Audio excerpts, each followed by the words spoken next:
Hi guys, welcome back to my channel, and it's your girl again, Grace. I want to say a very big thank you to you for liking, for sharing, and for subscribing to my channel. I want to do more, so I need you guys to keep sharing my videos.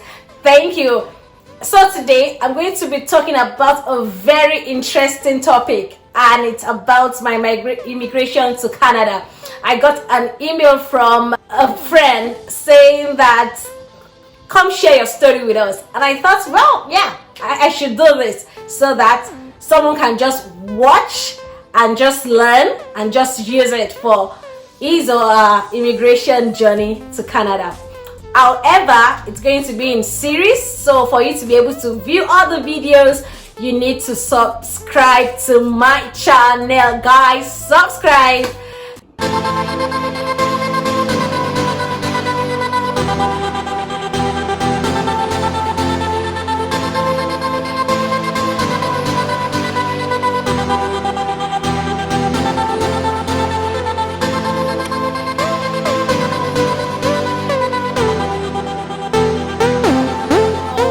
Today I'll be sharing my personal experience from when we made up our minds to immigrate to Canada to when we got our visa and eventually landed in Canada.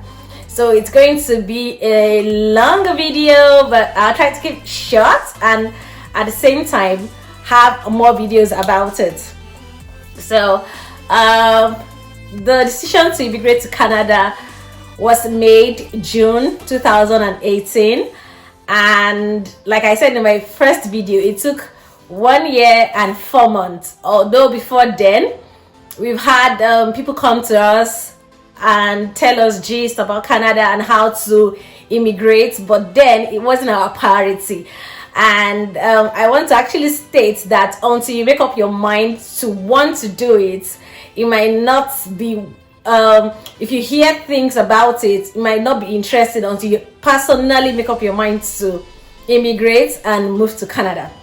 So we made up our minds as a family June 2018, and the first thing we did was to register for WES, and that is to evaluate our credentials and know the Canadian equivalent. So we registered on the World Education Services website, myself and my spouse, and after doing that we were asked to send our certificate and transcripts to the organization such that they can evaluate and know the Canadian equivalent. A covering memo was generated from the organization sites where we registered for myself and my husband, which we took to the school so that the official transcript can be sent by the school to the evaluating body. But then for all Nigerian universities and some other countries, each time you send your official transcripts to the organization for evaluation, it will be sent back from that same organization for them to verify whether what you actually sent to them is authentic and genuine. So we sent our transcripts in June, and then I got my report back in November, while my husband got his in October.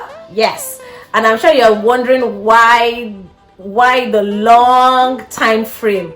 The official transcript got to WES in just 2 weeks, and they had to send a mail back to my university for them to confirm the authenticity of the transcripts.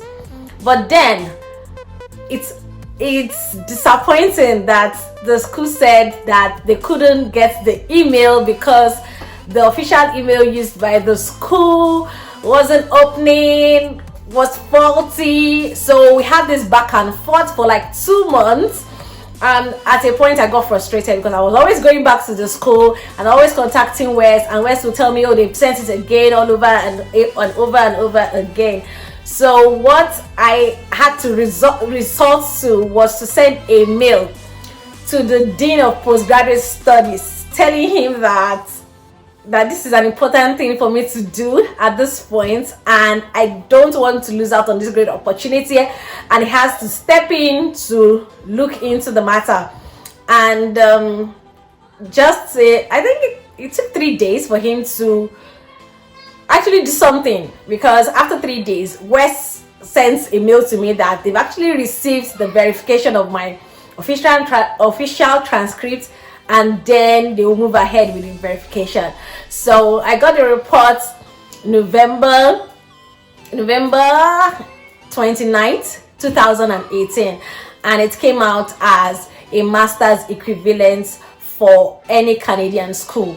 So that was dusted, but during the time while I was waiting for the report, I'd actually started practicing, and I started practicing and getting ready to write my IELTS exam, and that's the International English Language Testing System examination, which for the purpose of Canadian immigration is the general type that you're going to write. There are two of it. There's academic and there is the general type. The academic is for people that want to come to Canada to study, while for immigration purpose, you're going to write the general type. And for the general type, there are 4 modules. There is the listening, the speaking, the reading, and the writing. And I must say this, that IELTS exam is a big deal. Like, okay, so it's possible that you finished from a university and you studied English. Yes. So maybe you feel, okay, yeah, it's just English language. Yes, I actually felt like that too, until I had to write it 3 times. And the first time I went into the exam, I was thinking, oh, it's just English language. It's just normal listening, it's just normal reading. But then I came out, the result came out, and I felt, oh God. So I need to do something different. Now, this exam, you have to unlearn and relearn a lot of things. You have to practice. You have to also make use of other resources, like you have to start listening to podcasts, watch news, watch a lot of Hollywood movies, such that you can hear what they're saying very well, you can write it well, and you can read journals, articles.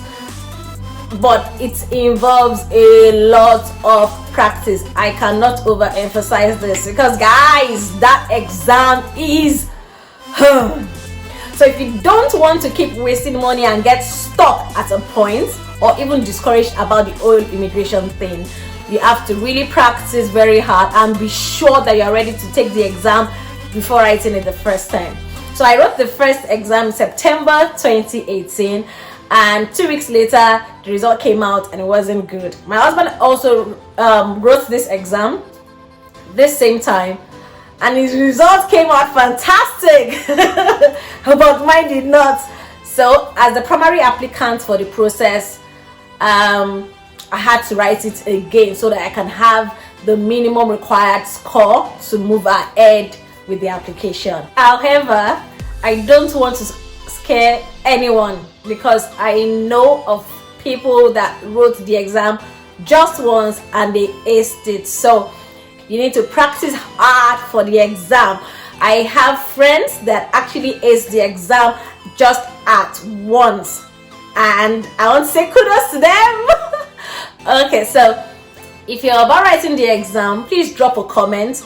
I have some resource materials I can share with you, and you can also search for various materials on IELTS exam.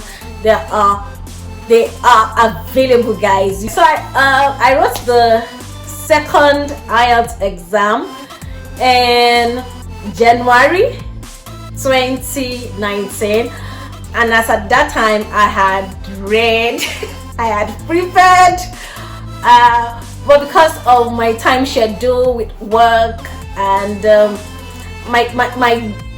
type of work I was doing, I had to juggle everything together, because it's very demanding, and there was little or no time to do any other thing. But I wrote the second exam in January 2019. So the second result came out fine, better than the first one, but then it wasn't still enough to proceed with the application. You know, like I think I said it in my second video that you need to have a minimum of 8777. That's 8 for listening, 7 for writing, 7 for speaking, and 7 for reading. So I needed to get that benchmark or more, so I had to write it again. And at this point, I want to say a very big thank you to those that helped me during that time, that had to do WhatsApp assignments with me, tutorials, just so that I can ace the last one, which was the breaking point for me. Like it was the last one. I had to just give it my all. So I wrote this last one.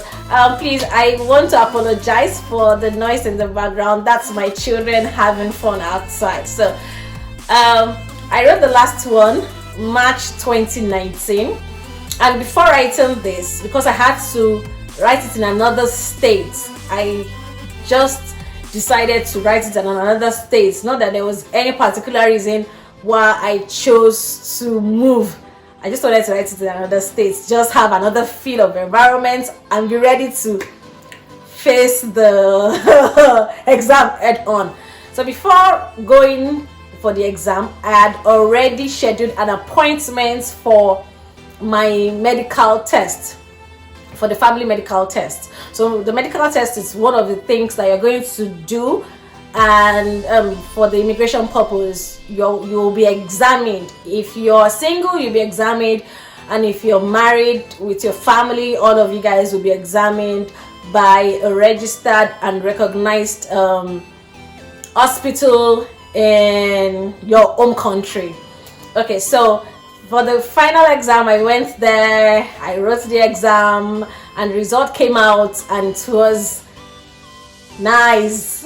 I didn't want to say fantastic again, but it was very nice. And after that, I knew that, okay, yes, the next step is what we should go for. So like I said before, this series on my journey to Canada is going to be in different parts, so you need to subscribe and share and like so that you don't miss the concluding part of my journey to Canada.